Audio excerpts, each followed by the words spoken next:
하나님의 긍휼, 은혜를 허락해 주십시오. 하나님 아버지, 하나님,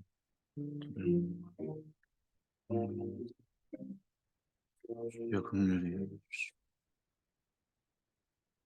우리의 상한 마음을 어루만져 주시고 주여,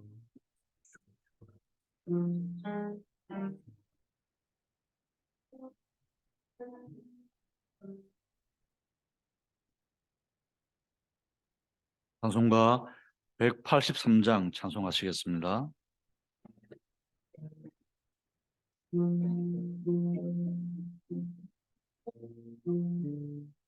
들의 마른 풀같이 시들은 나의 영혼, 주님이 약속한 성령 간절히 기다리네. 가물음의 마른 땅에 단비를 내리시듯 성령의 단비를 부어 새 생명 주옵소서. 빈들의 마른 풀같이, 빈들의 마른 풀같이 시들은 나의 영혼, 주님이 약속한 성령 간절히 기다리네. 가물음의 마른 땅에 단비를 내리시듯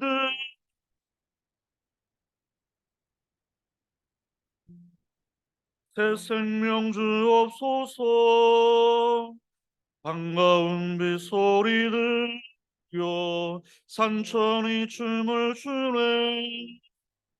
봄비로 내리는 성령 내게도 주옵소서. 가물음의 마른 땅에 단비를 내리시듯 성령의 단비를 부어 새 생명 주옵소서. 철 따라 우로를 내려 초목이 무성하니 갈급한 내 심령 위에 성령을 부소서. 가물음의 마른 땅에 단비를 내리시듯 성령의 단비를 부어 새 생명 주옵소서. 참되신 사랑의 언약 어길 수 있사오랴. 오늘의 흡족한 은혜 주실 줄 믿습니다. 가물음의 마른 땅에 단비를 내리시듯 성령의 단비를 부어 새 생명 주옵소서.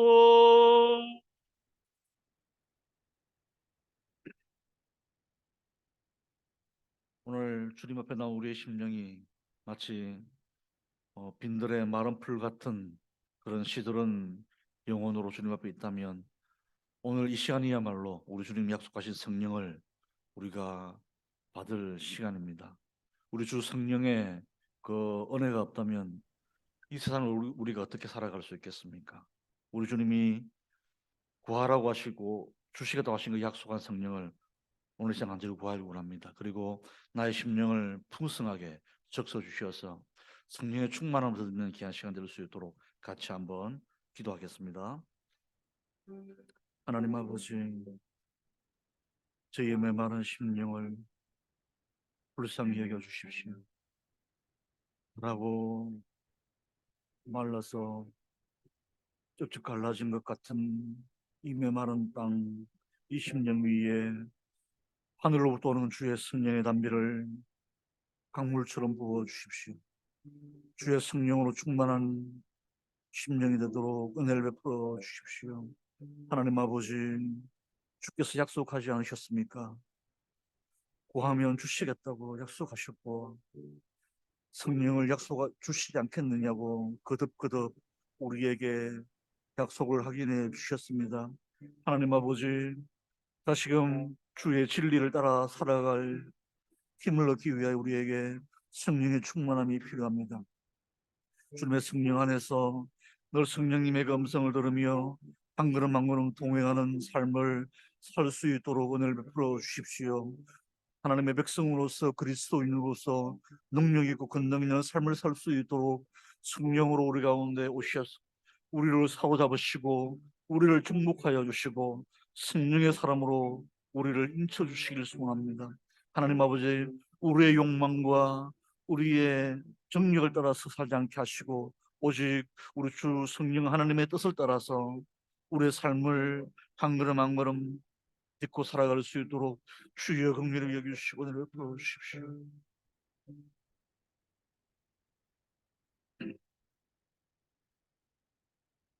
이 시간 이스라엘 성지 순례 중인 우리 담임 목사님과 사모님을 위해서 같이 기도해 주시길 바랍니다. 강행군일 수 있고 또 그곳에서 여러 가지 힘겨운 일들을 만나실 수 있지만 그 모든 것들을 다 이겨내고 우리 하나님께 주시는 놀라운 은혜의 시간 될 수 있도록 기도해 주시길 바랍니다. 건강을 잃지 않고 또 마음의 평안을 잃지 않고 남은 모든 일정들 가운데에서 우리 주 성령님과 함께 동행하시면서 하나님이 보여주시는 그 은혜로운 것들을 많이 보고 오실 수 있도록 하나님께서 건강을 지켜주시기 같이 한번 기도하겠습니다. 하나님 아버지, 담임 목사님과 사모님 이스라엘 성지 순례 중입니다. 하나님께서 그 모든 걸음걸음 여정들을 함께하여 주십시오. 참으로 그곳에서 말로만 듣던 것을 눈으로 보게 하시고 손으로 만져보게 하시며 하나님의 말씀이 더욱 깊이 이해되고 열리는 경험들을 할 수 있도록 은혜를 베풀어 주십시오. 하나님, 많은 일행들과 함께 짜여진 일정들을 감당하기에는 체력적으로나 많은 것들이 필요합니다.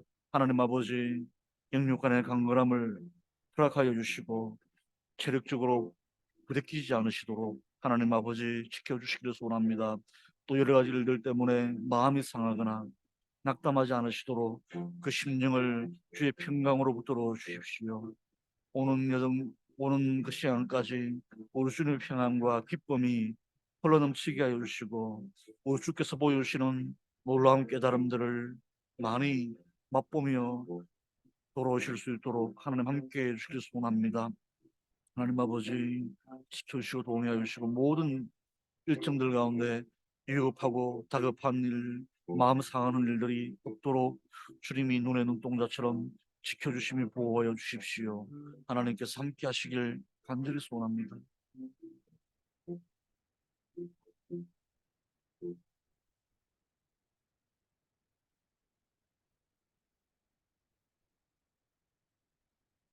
이제 함께 하나님의 말씀 보겠습니다.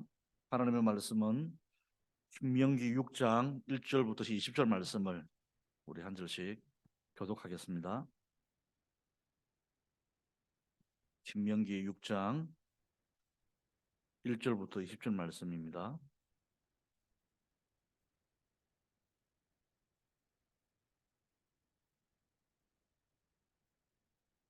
예.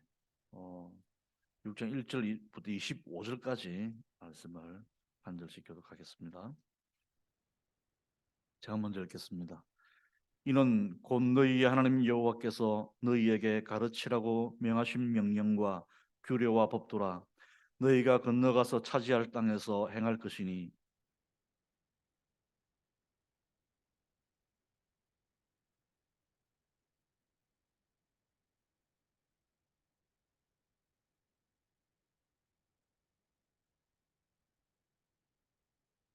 이스라엘아, 듣고 삼가 그것을 행하라. 그리하면 네가 복을 받고 내 조상들의 하나님 여호와께서 내게 허락하심 같이 젖과 꿀이 흐르는 땅에서 내가 크게 번성하리라.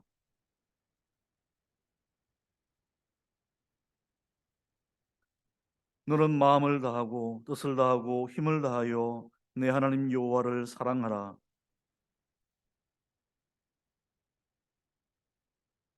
내 자녀에게 부지런히 가르치며 집에 앉았을 때에든지 길을 갈 때에든지 누워 있을 때에든지 일어날 때에든지 이 말씀을 강론할 것이며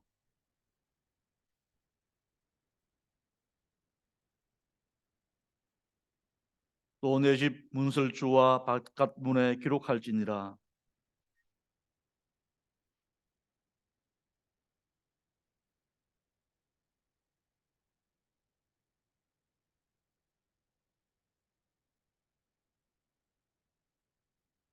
내가 채우지 아니한 아름다운 물건이 가득한 집을 얻게 하시며 내가 파지 아니한 우물을 차지하게 하시며 내가 심지 아니한 포도원과 감람나무를 차지하게 하사 내게 배불리 먹게 하실 때에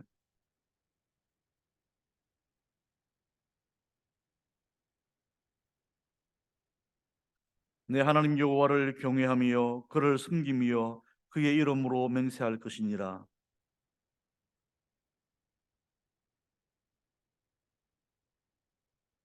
너희 중에 계신 너희의 하나님 여호와는 질투하시는 하나님이신즉 너희의 하나님 여호와께서 내게 진노하사 너를 지면에서 멸절시키실까 두려워하노라.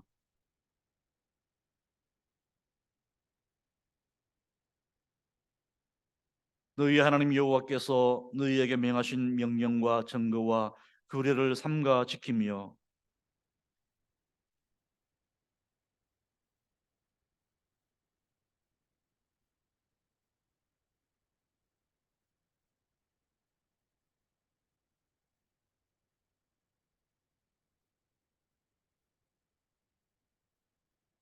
후일에 내 아들이 내게 묻기를 우리 하나님 여호와께서 명령하신 증거와 규례와 법도가 무슨 뜻이냐 하거든.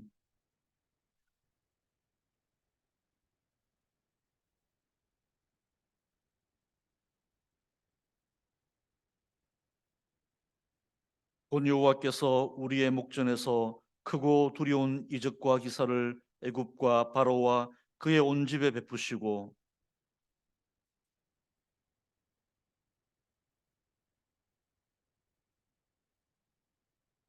여호와께서 우리에게 이 모든 규례를 지키라 명령하셨으니 이는 우리가 우리 하나님 여호와를 경외하여 항상 복을 누리게 하기 위하심이며 또 여호와께서 우리를 오늘과 같이 살게 하려 하심이라.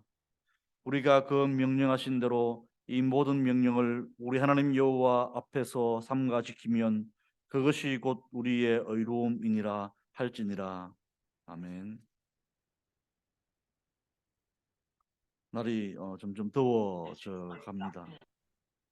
무더운 날씨에 건강 잃지 않으시고 요즘 또 코로나뿐만 아니라 그동안 어, 면역이 약해져 있는 감기 때문에도 고생을 많이 하신다고 들었는데 감기 또 조심하셔서 어, 건강하게 잘 지내시길 바랍니다.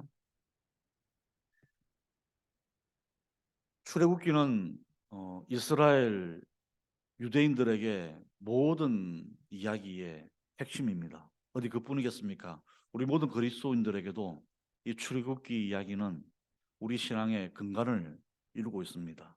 그래서 이 출애굽기는 우리가 익히 알고 있을 뿐만 아니라 달리 뭐 다른 이야기들을 해볼 여지가 없을 만큼 다 알고 있다고 그렇게 생각을 할 가능성이 많습니다. 그렇지만 출애굽기 이야기는 거듭거듭 우리가 읽으면서 그 가운데 들어있는 성경의 중요한 내용들을 우리가 잘 새기고 다시금 새롭게 할 필요가 있는 중요한 그런 이야기입니다. 이 16장 말씀을 보면 왜 하나님께서 이 이스라엘 백성들에게 다시 한 번 더 새로운 이야기들을 주시면서 특별히 이 가나안 땅에 들어가게 되면 꼭 너희들이 해야 될 이야기들이 무엇인지를 거듭 채워 말씀하시고 계십니다. 11절부터 12절 보시면 너희가 가나안 땅에 들어가서 그렇게 배불리 먹게 하실 때에 12절 말씀 보니까 너는 조심하여 너를 애굽 땅 종되었던 집에서 인도하여 내신 여호와를 잊지 말라고 한 번 더 말씀을 해주고 계십니다.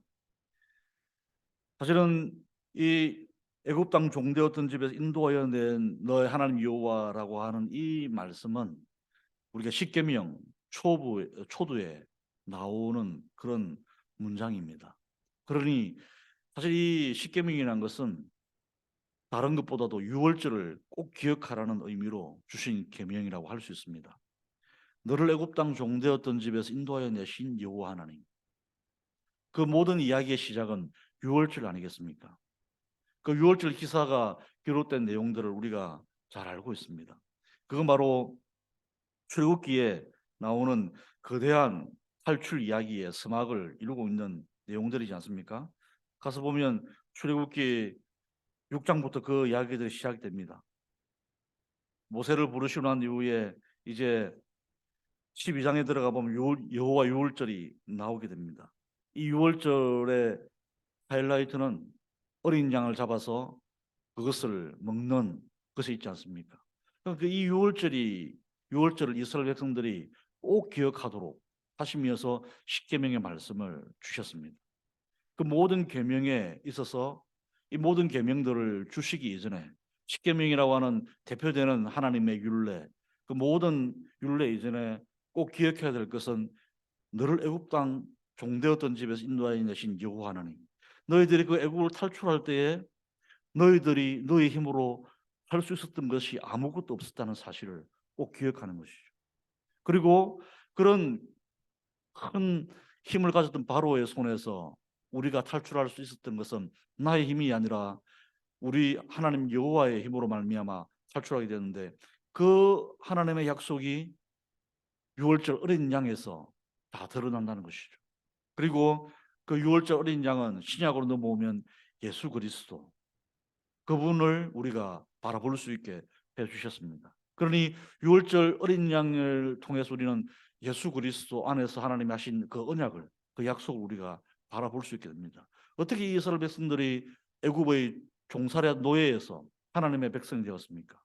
그 모든 희생 첫 번째 희생은 어린 양 유월절 어린 양의 희생이 있었기에 하나님과 이스라엘 백성들의 관계가 형성될 수 있었습니다.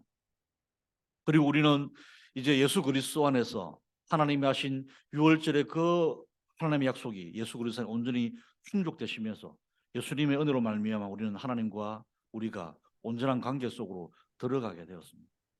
언약이란 것은 예를 들면 결혼 같은 것이 언약이 될 수 있습니다.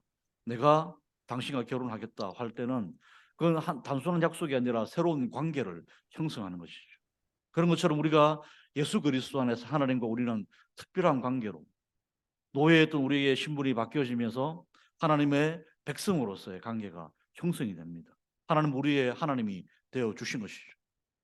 그래서 그 모든 계명들 역시도 마찬가지로 이것을 지켜 행할 때 하나님 백성이 되겠다는 게 아니라 내가 유월절 어린 양을 통해서 보여준 바대로 너희가 아무것도 할 수 없었던 그때에 애굽의 노예 살해하던 너희들을 건져내어서 나의 백성이 되고 나는 너희 하나님이 되는 이 관계를 만들었다라고 말씀하시면서 그 관계를 가지고 있는 자로서 마땅히 살아내어야 될 계명으로서 우리에게 이 말씀들을 주셨습니다. 그렇기 때문에 우리가 가나안 땅 하나님의 약속의 땅에 들어갔을지라도 너는 조심하여 너를 애굽 땅 종되었던 집에서 인도해 내신 여호와를 잊지 말고 기억하는 이 일들이 참으로 소중한 일입니다. 우리의 삶에 있어서도 내가 할 수 있는 것들이 있다고 자부하는 이상은 하나님에 관한 기억들은 희미해질 수밖에 없을 것입니다. 언제나 이스라엘 백성들이 이 출애굽을 기억하면서 그들이 애굽에서 종살이하던 것을 기억했던 것처럼 우리 역시도 죄의 종로로 살아가던 형편없던 우리의 삶들을 기억하고 그 자를 우리를 구출해 주신 하나님의 은혜를 기억하는 이 일들은 우리 모든 신앙의 시작이 되겠습니다. 그리고 내 하나님 여호와를 경외하며 그를 섬기며 그의 이름을 맹세할 것이니라고 그렇게 말합니다. 20절에는 후일에 내 아들이 내게 묻기를 우리 하나님 여호와께서 명령하신 정거와 규례와 법도가 무슨 뜻이냐 라고 물을 때에도 21절에 이렇게 이야기합니다. 너는 내 아들에게 이르기를 우리가 옛적에 애굽에서 바로의 종이 되었더니 여호와께서 권능의 손으로 우리를 애굽에서 인도하여 내셨다 라는 이 사실을 나의 아들들에게도 자손들에게도 이야기를 해 주라는 겁니다. 이 애굽 바로의 그 삶의 방식이란 것은 철저하게 폭력적이지 않습니까?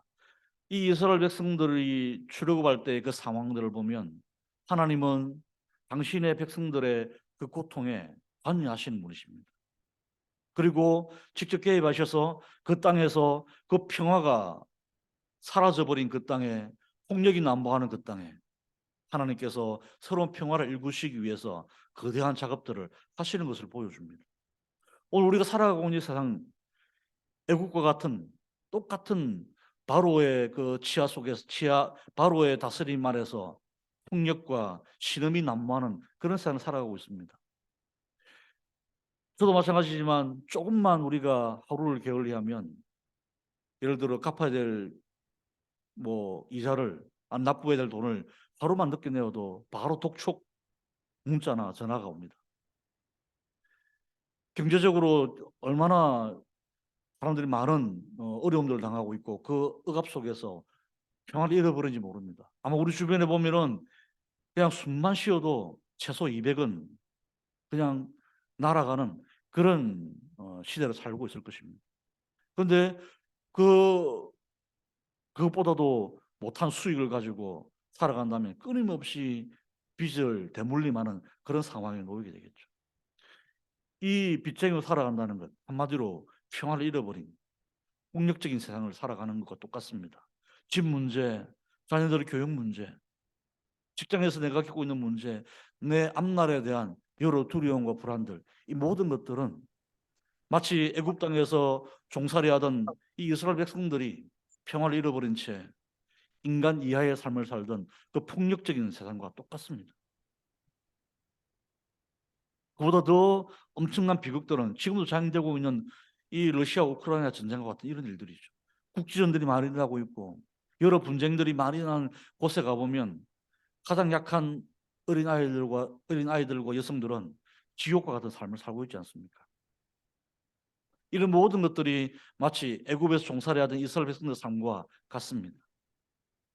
하나님이 원래 계획하셨던 세상이 아닌 그 다른 모습으로 세상이 바뀌어지고 있고, 그런 세상을 하나님은 고치시기 위해서 직접 세상으로 뛰어 드십니다.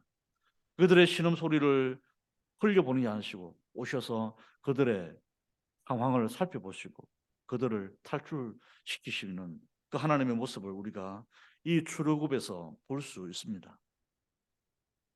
하나님 안에 다른 모든 신들은 다 그렇게 이 세상을 평화로 가득 찬 세상이 아니라 폭력이 난무하는 세상을 만들고 있습니다. 이것이 우리가 믿는 하나님이 평화의 하나님이심을 우리가 이 사실에서도 볼 수 있습니다. 그리고 그렇게 하나님은 애굽에서 그들을 인도하여 내셨습니다. 신약에 넘어오면 어떻습니까? 예수 그리스도께서 그런 일들을 행하셨습니다. 예수님은 친히 오셔서 이 땅에 오셔서 그 신음하는 백성들과 함께 하시면서 그들의 기도를 들으시고 그들의 사정을 살피시고 그들을 구출해 내셨습니다. 그 방식이란 것은 이 출애굽 사건보다 훨씬 더 드라마틱하게도 자기 스스로의 목숨을 내놓는 방식으로 우리를 구출해 내시는 모습을 보게 됩니다. 그래서 우리가 만약에 이 출애굽 12장부터 펼쳐지는 이런 기록들을 보면, 예를 들면 이제 14장에 출애굽 14장에 들어가 보면 홍해를 건너는 일들이 나옵니다. 홍해를 건너게 되고, 그리고 그 홍해에 자기를 쫓아오던 뒤에 쫓아오던 바로의 최정예 부대들이 있습니다. 홍해가 앞을 가로막고 있죠. 뒤에는 애굽의 최정예 부대가 쫓아오죠. 정말 어찌해 볼 수 없는 상황이지 않습니까? 앞서 말씀드린 대로 우리의 평화를 앗아가는 그런 폭력적인 상황들이 이와 같다 할 수 있겠습니다. 어디를 보아도 솟아날 구멍이 없고 빠져나갈 곳이 없습니다. 할 수 있는 건 절망밖에는 방법이 없습니다. 모든 것이 끝장났다고 생각하는 그 순간 홍해가 길을 엽니다. 그리고 그 홍해를 마치 마른 땅처럼 건너가게 하시는 하나님의 놀라운 이적을 경험하게 됩니다. 우리가 신명기 6장 22절 보면 여호와께서 우리의 목전에서 크고 두려운 이적과 기사를 애국과 바로와 그의 온 집에 베푸신 이 일들이 바로 그 일들 아니겠습니까?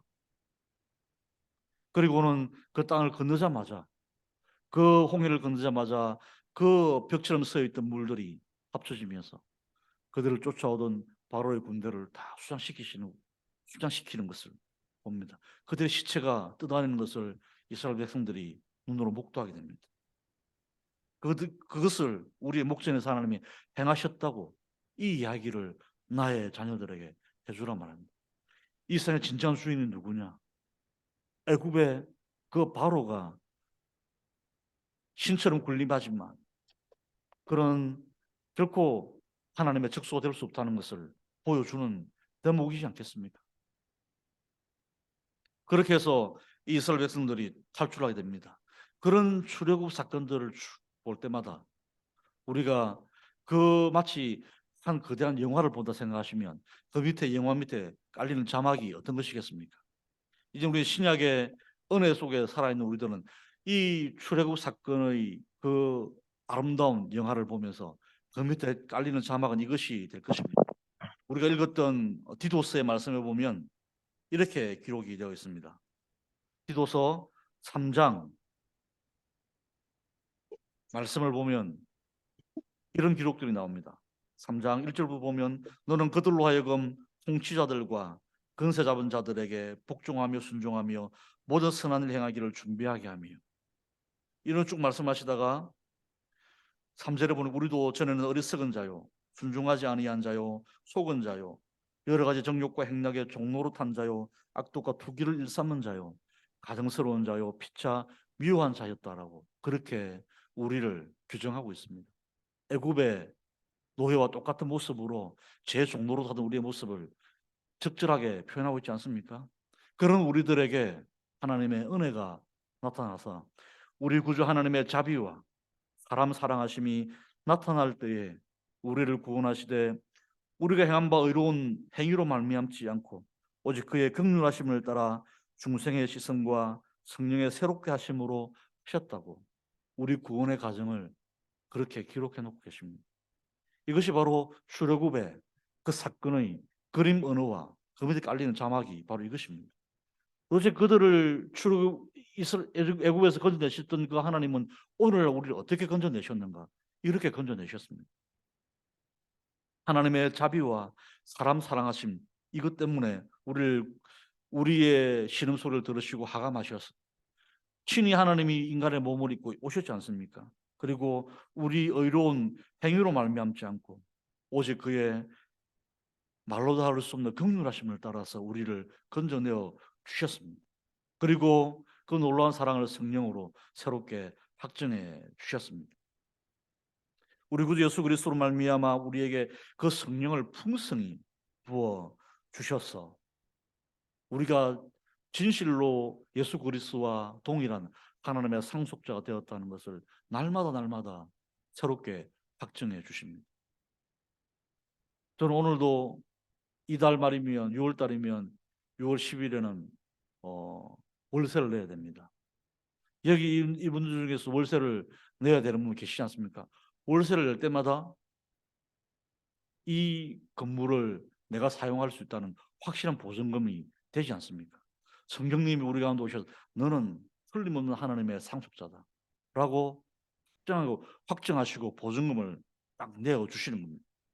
그리고 그 보증금은 한 번도 어김없이 뭐 못 내는 일이 있거나 아니면 내야 될 기일을 넘기거나 그런 법 없이 꼬박꼬박 하나님의 영원한 나라가 있다는 가운데 임할 때까지 그렇게 성령께서 그 보증금을 다 내어 주실 것입니다.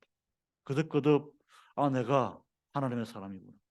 내가 하나님의 상속자이구나 하는 이 사실들을 성령님이 우리 속에서 그것을 기억나게 하시고 생각나게 해 주실 것입니다.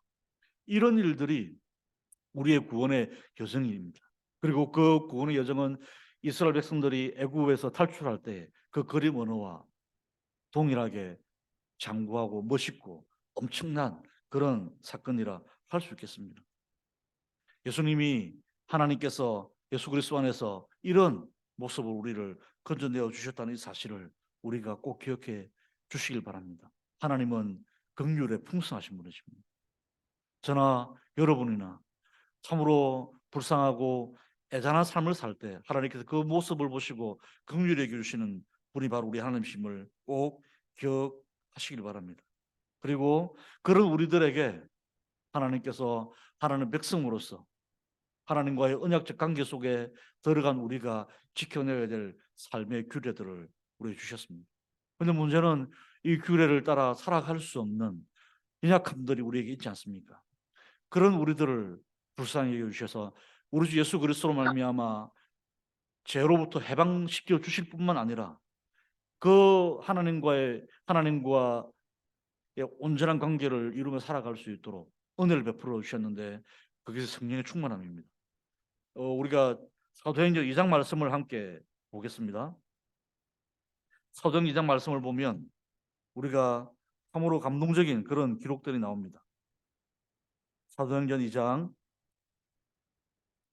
말씀을 함께 읽겠습니다. 14절부터 기록된 말씀을 보면 오순절 성령의 임재 이후에 세술에 취했다고 그렇게 이야기되던 그들에게 베드로가 설교를 하는 베드로의 오순절 설교가 나옵니다. 나의 말에 귀를 기울이라면서 우리가 술에 취한 것이 아니라고 말합니다. 그리고 지금 이런 모든 현상들은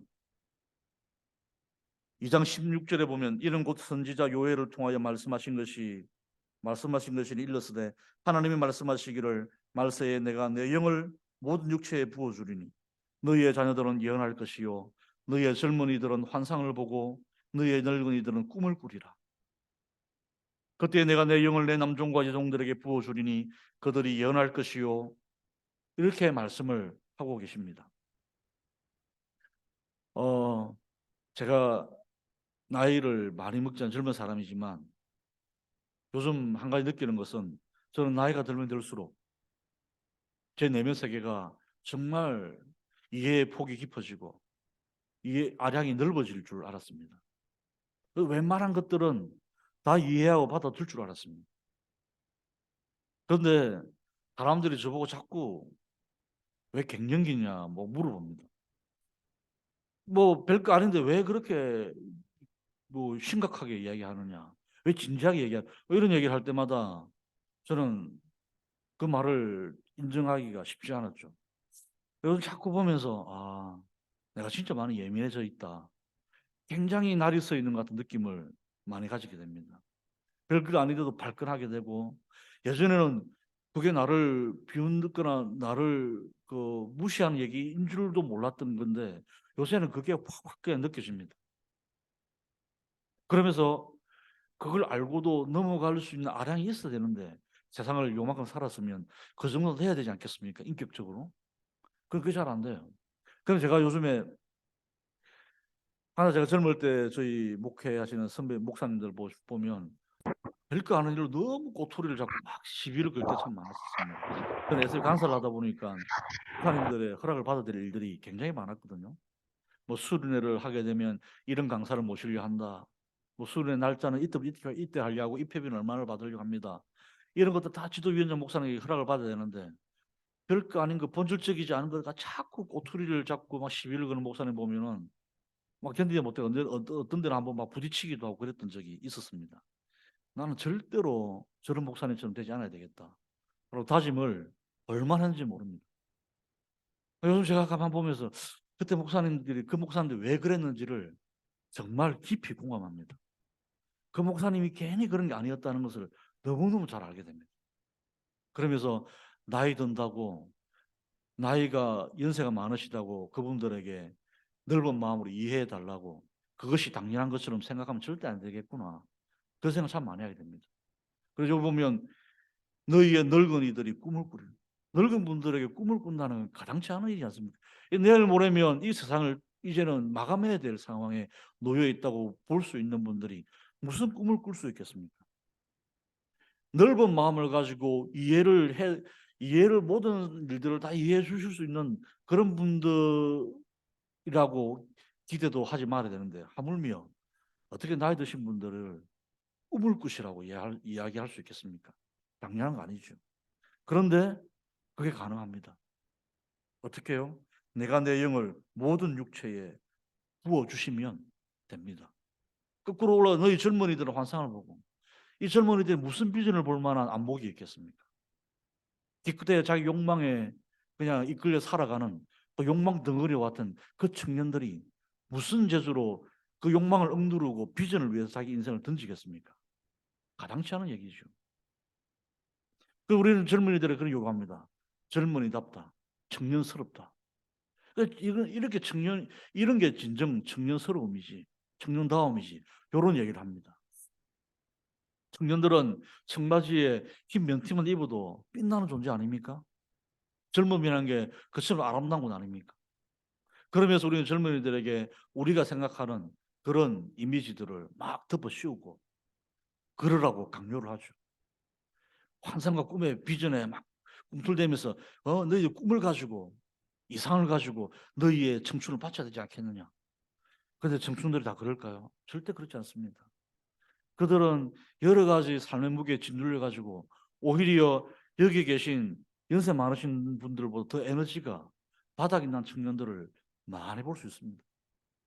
결국 청년스러움, 청년다움 이런 것들로 펄쩍펄쩍 뛰면서 돌아다니면서 막 설치고 다니는 청년의 모습을 강요하는 것, 그건 그들에게 더 큰 스트레스를 줄 수 있습니다. 우리의 자녀들이 무슨 인생을 안다고 예언을 장래 일들을 말할 수 있겠습니까? 소설가가 소설을 쓰는 소설가가 20대가 나오지 않는 이유도 인생을 몰라서 그렇다는데 무슨 우리의 자녀들이 예언을 장래 일을 말할 수 있는 말씀들을 가질 수가 있겠습니까? 이런 말도 안 되는 일들이 가능한 유일한 한 가지는 우리 하나님께서 우리에게 모든 육체에 하나님의 성령을 부어 주실 때 이 일들이 가능합니다. 하나님께서 말씀하셨습니다. 나는 너를 애굽 땅 종되었던 집에서 인도해 낸 내 하나님 여호와입니다. 제1원, 제2원, 제3원 십계명의 말씀을 주셨습니다. 우리가 지킬 수 없습니다. 안다. 너희가 너희들의 애굽에서 바로의 종살이 할 때 너희 힘으로 구출된 건 아니지 않느냐. 나의 권능으로 너희를 구출했고 그 연장선에서 나는 내 영을 너희들의 육체에 부어줄 것이다. 그러면 너희 자녀들이 예언을 하게 되고 너희의 삶에 지쳐서 허덕이는 젊은이들도 환상을 보고 그것을 위해 말처럼 뛰어다니게 될 것이다. 너희 늙은이들 내일이면 이 세상이 끝날 것처럼 그런 연령의 연세를 가진 어른들도 장래의 꿈을 소망을 가지며 살게 될 것이다. 이렇게 하나님께서 말씀해 주십니다. 하나님이 주신 그 모든 계명들은 하나님은 우리의 하나님 되시고 우리는 그의 백성이 되어서 그와의 특별한 관계 속에 살아가야 될 그런 관계인 것이죠. 그 관계 속에서 살아낼 수 있도록 하나님이 주신 은혜의 율법이고 그것을 못 지킬 때는 언제든지 우리의 모든 부족함과 죄가를 털어내고 씻어낼 수 있는 그 법도도 주셨다는 그 놀라운 사실을 꼭 기억해야 될 것입니다. 무엇보다 우리 주 예수 그리스도 안에서 이 일들이 가능해지게 해주셨습니다. 예수님으로 말미암아 우리는 새로운 양심이 빚어지게 되고 그 양심 속에서 하나님 아는 지식을 성령님이 아로 새겨주십니다. 그럼 우리는 이전에 죄를 짓는데 빨랐고 죄를 짓는 열심히 했던 의지가 새롭게 바뀌어졌어. 하나님 주신 이 놀라운 나는 너를 애굽 땅 종되었던 집에 인도하여 있는 너희 하는 여호와니라 제1원 제10원 이 모든 계명들을 지켜낼 수 있는 의지를 우리에게 불어넣어 주십니다. 이것이 바로 예수 그리스도 안에서 갱신된 놀라운 은혜임을 우리가 기억해야 하겠습니다. 그 언약을 우리가 붙들고 살아가게 된다면 하나님과 우리의 특별한 관계 속에 지켜야 될 모든 삶의 규례들을 지켜낼 수 있게 될 것입니다. 그것이 저와 여러분이 그리스도인으로 살아낼 삶의 규례임을 꼭 기억하시고 우리 모두가 다 우리는 부족하지만 우리 안에 계신 성령님을 올리면 그 모든 일을 할 수 있다는 것을 사실을 꼭 기억하시면서 우리의 삶으로 아름다운 이야기들을 잘 만들어낼 수 있길 바랍니다. 무엇보다 나의 자녀들에게 이것을 꼭 가르칠 수 있길 바랍니다. 사실 세계관 운동이란 것은 너무 지적인 작업에 충실하다 보니까 실패를 한 부분이 많이 있습니다. 그러나 가르치지 않고서 어떻게 이 사실들을 알 수가 있겠습니까? 교회가 이런 일들을 잘 감당해서 우리 자라나는 아이들에게, 자녀들에게, 또 우리 모든 성도들에게 거듭거듭 이 놀라운 구원의 비밀을, 하나님의 백성이 살아야 될 삶의 놀라운 윤리와 규례들을 가르쳐야 하지 않겠습니까? 무엇보다 성경이 말하고자 하는 중요한 내용들이 무엇인지를 잘 가르쳐야 할 것입니다. 보십시오. 여기 보면 끊임없이 강조하고 있는 말씀은 6장 4절부터 9절 말씀을 보면 중심이 되는 것은 결국 하나님의 말씀입니다. 이스라엘아 들으라. 우리 하나님 여호와는 오직 유일한 여호와이시니 너는 마음을 다하고 뜻을 다하고 힘을 다하여 내 하나님 여호와를 사랑하라. 이 모든 일들이 하나님의 말씀을 가까이 하면서 시작된다는 것을 이야기합니다. 오늘 내가 내게 명하는 이 말씀을 너는 마음에 새겨. 성령께서 우리의 마음에 이 말씀을 새겨주십니다. 예수님 하신 그 모든 말씀들을 기억나게 하시고 생각나게 하시고 깨닫게 해주십니다. 그래서 내 양심이 그것을 깨달아서 의지를 가지고 행할 수 있는 능력들을 부어주십니다. 뿐만 아니라 내 자녀들에게 부지런히 가르치라 했습니다. 심지어는 집에 앉았을 때든지 길을 갈 때든지 누워있을 때나 일어날 때나 이 말씀을 강론하라고 말합니다. 우리의 가정의 풍경들을 한번 돌아보십시오. 너는 또 그것을 내 손목에 메어 기호를 삼으며 내 미간에 붙여 표로 삼고 내 집 문설주와 밖문에 기록하지. 온 사방팔방으로 하나님의 말씀으로 에워싸라는 겁니다. 하나님의 말씀을 읽을 때 우리의 상황, 컨텍스트를 전혀 보지 않고 읽게 되면 비겁하게 말씀으로 도망간다 그랬습니다. 그러나 상황을 너무 보다 보면 그 상황이 무엇을 말하는지를 알 수 없기 때문에 우리는 컨텍스트를 읽으려면 또다시 우리는 텍스트인 말씀을 읽어야만 됩니다. 하나님의 말씀을 이토록 철저하게 읽고 그 말씀 가운데서 이 말씀이 정말 우리에게 가르치는 내용들이 무엇인지를 열심히 공부하고 배워서 그것을 나의 자녀들에게 가르칠 때 우리는 진실로 하나님의 온전한 백성으로서 살아갈 수 있게 됩니다. 하나님의 말씀이 무엇보다 중요합니다. 특히 오늘 이 시대는 성령께서 하나님 말씀을 통해서 하나님의 진리의 말씀들을 가르쳐 주십니다. 지겹고 힘든 말씀이긴 하지만 그 말씀들을 배워가면서 하나님의 말씀의 뼈대가 무엇인지, 이 성경에서 말하고자 하는 창조주 하나님이 어떤 분이신지, 성부, 성자, 성령 삼위 하나님이 어떤 분이신지를 우리가 깊이 발견할 수 있어야 될 뿐만 아니라 그런 우리들 앞에 서 있는, 하나님 앞에 서 있는 우리는 어떤 존재인지, 우리의 죄성을 발견하게 되고 우리의 문제가 여기서부터 시작되었다는 사실을 깊이 절감하면서 그럼 우리들을 구원하실 분은 오직 유일한 예수 그리스도 한 분밖에 없다는 이 사실을 성경이 끊임없이 우리 알려주고 있는데 그 사실을 우리가 읽어야 되지 않겠습니까? 그래서 아까 읽었던 이 사도행전 2장에 나오는 말씀을 보면 결론은 그겁니다. 이 성령의 이 요엘 말씀을 이야기하는 이후에 사도행전 2장 22절을 보니까 이스라엘 사람들아 이 말을 들으라. 너희도 아는 바와 같이 하나님께서 나사렛 예수로 큰 권능과 기사와 표적을 너희 가운데에서 베푸사 너희 앞에서 그를 증언하셨느니라 하시면서 미리 아신 대로 내어준 바 되는 너희가 법 없는 자들의 손을 빌려 못 박아 죽였으나 하나님께서 그를 사망의 고통에서 풀어 살리셨으니 이는 그가 사망에 매여 있을 수 없었습니다 라고 말하면서 예수 그리스도를 증언하고 있습니다. 그리고 31절로 넘어가 보면 미리 본고로 다윗이 예언하고 있는 그 말씀을 풀어 설명하면서 미리 본고로 그리스도의 부활을 말하되 그가 음부에 버림이 되지 않고 그의 육신이 썩음을 당하지 아니하리라 하시더니 이 예수를 하나님이 살리신지라 우리가 다 이 일의 증인이로다. 하나님이 오른손으로 예수를 높이심에 그가 약속하신 성령을 아버지께 받아서 너희가 보고 듣는 이것을 부어 주셨느니라 이렇게 말씀하십니다. 결론적으로 그런즉 이스라엘 온 집은 확실히 알지니 너희가 십자가에 못 박은 이 예수를 하나님이 주와 그리스도가 되게 하셨느니라. 요게 성경이 우리에게 알려주는 핵심입니다. 그것이 출애굽 때는 그런 그림으로 이어졌고 그 유월절 어린 양이 신약에서는 이렇게 우리 가운데 나타나게 되었습니다. 그리고 우리에게 성령을 주셔서 이 사실들을 거듭 확인해 주시는 거죠. 그러니 우리 힘으로는 할 수 없으나 우리 주 예수 그리스도 안에서 베푸신 하나님의 그 크신 긍휼과 그 은혜로 말미암아 할 수 있다는 이 사실이 다 바로 닿을 수 있는 금지로가 됩니다. 오늘 저와 여러분 모두에게 이 은혜가 넘치시는 밤이 되길 바랍니다. 찬송가 490장 찬송하시겠습니다.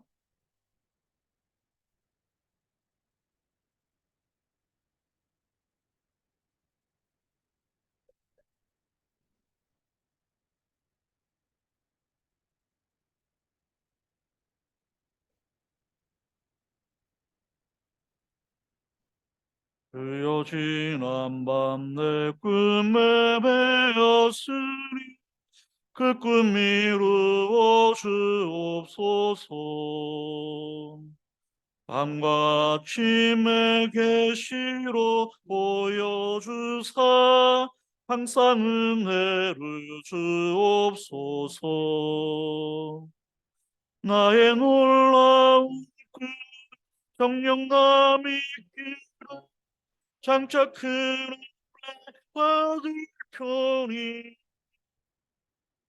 나의 놀라운 그 정령이 오죠 주님 얼굴을 배우리라. 마음 괴롭고 아파서 낙심될 때 내게 소망을 주셨으면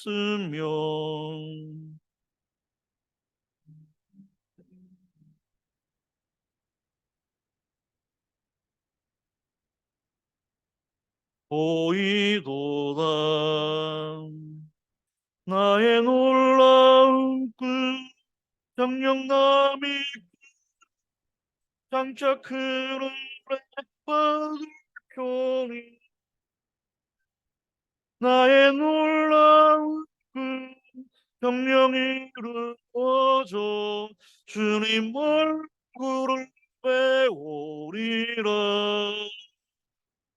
세상 풍조는 나날이 변하여도 나는 내 믿음 지키리니 인생 살다가 죽음이 꿈 같으나 오직 내 꿈은 참되리라. 나의 놀라운 그 정령남이 장차 그런 받을 편이 나의 놀라운 그 정령이 이루어져 주님 얼굴을 배우리라. 우리가 가르쳐주신 기도로 주 예배를 마치겠습니다.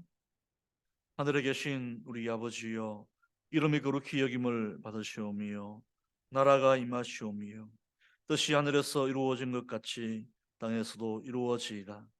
오늘 우리에게 일용할 양식을 주시옵고 우리가 우리에게 죄전자를 사하여 준 것 같이 우리 죄를 사하여 주시옵고 우리를 심에 들게 하지 마시옵고 다만 악에서 구하시옵소서. 나라와 근세와 영광이 아버지께 영원히 싸움나이다. 아멘.